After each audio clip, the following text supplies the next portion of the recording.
Live for us from Hong Kong. Good to see you, Kristie. So how do you see this summit unfolding? What's on the agenda?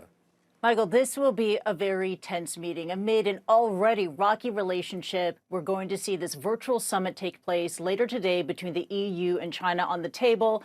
Human rights will be discussed, climate change, trade. But in the eyes of EU officials, the focus will be on Ukraine and namely China's relationship with Russia after the invasion. In the days leading up to today's high-level virtual summit, we heard from a high-level EU official who accused China of giving political support to Russia and its assault on Ukraine. I want to bring up this statement for you. This coming from the head of the European Parliament's delegation for relations with China. He said this, quote, "The veil is threadbare and it fools no one." He adds, "The way in which China handles this conflict will have bearing on the future overall EU-China relationship," unquote. Now, a breakthrough is not widely expected to come out of the summit, not only because of the tense relationship between China and the EU, but because of the relationship between China and Russia and how both sides have been doubling down on their pre-war relationship. This was made very clear in that meeting that took place earlier this week in Tunxi, China. It's in Anhui province,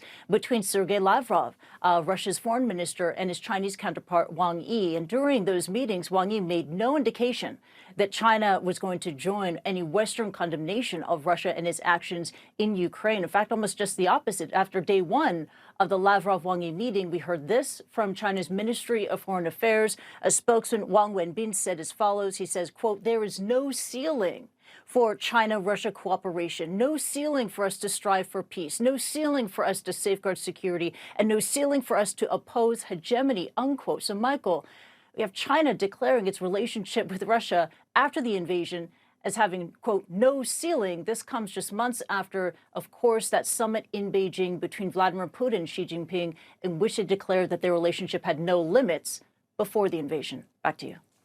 All right, Kristie, thanks so much. Kristie Lu Stout there in Hong Kong. Important meeting. Now,